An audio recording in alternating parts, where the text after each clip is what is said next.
پھر اس سرزمین میں علامہ اقبال جیسی شخصیت پیدا ہوئی ہے. یہ ساری چیزیں جو ہے یہ در حقیقت اشارہ کر رہی ہیں کہ یہ ملک مشیت ایزدی کے کسی طویل سلسلے کی ایک کڑی ہے. اور وہ سامنے آ گیا تھا کہ سن 47 میں یہ قائم ہوا ہے، اور پورے 9 مہینے بعد 14 اگست اور 13 مئی 14 اگست سن 47 اور 13 مئی سن 48 پورے 9 مہینے بعد اسرائیل عالم وجود میں آ گیا. اللہ تعالیٰ نے اس عالمی بیماری، اس کے لیے جو علاج ہے وہ پہلے پیدا کیا ہے. جیسے کہ حدیث میں آتا ہے ما انزل اللہ من دائن الا انزل له دوان. اللہ تعالیٰ نے کوئی بیماری ایسی نہیں اتاری کہ جس کا علاج بھی نہ اتار دیا ہو. اور جیسے کہ ماں کی چھاتیوں میں بچے کی ولادت سے پہلے دودھ پیدا ہو جاتا ہے، اس کی غذا کا بندوبست پہلے ہو جاتا ہے، اسی طریقے سے اسرائیل کا جو فتنہ اٹھنے والا تھا اس کی سرکوبی کے لیے پاکستان وجود میں آیا ہے. اور آج وہ مرحلہ آ گیا ہے تاریخ کا ایک عظیم موڑ. آپ دیکھیں گے کہ بڑی مشابہت پیدا ہو گئی ہے.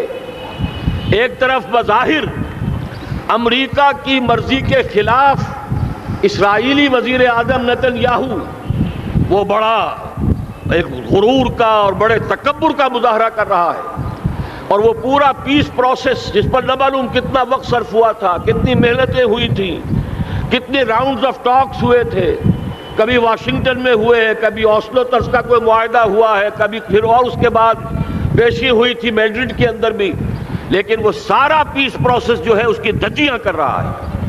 وہ وقت بالکل قریب نظر آ رہا ہے کہ یروشلم کے مسئلے پر وہاں بٹی دہک اٹھے گی.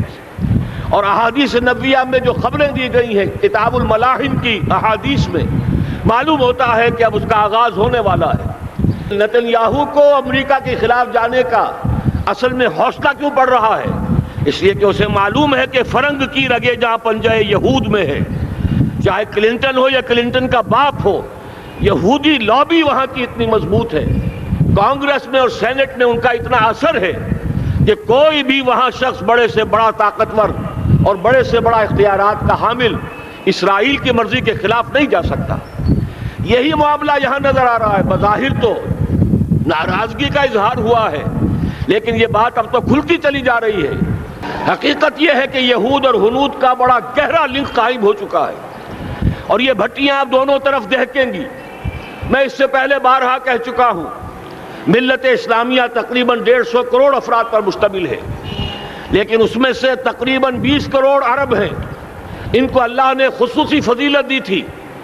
یہ تھے کہ جن کی زبان میں قرآن نازل ہوا، خود محمد عربی صلی اللہ علیہ وسلم عرب تھے، انہیں جو فضیلت عطا کی تھی. لیکن بدقسمتی سے اس دور میں آ کر بھی انہوں نے آزادی حاصل کرنے کے بعد بھی اپنا قبلہ درست نہیں کیا. کسی نے ماسکو کی طرف رخ کیا، کسی نے واشنگٹن کا رخ کیا، اللہ اور اس کے رسول کی طرف رخ نہیں ہوا. واقعہ یہ ہے کہ مجرم ہیں. دوسرے بڑے مجرم 150 کروڑ میں سے 10% یہ 15 کروڑ مسلمان ہیں. حالیہ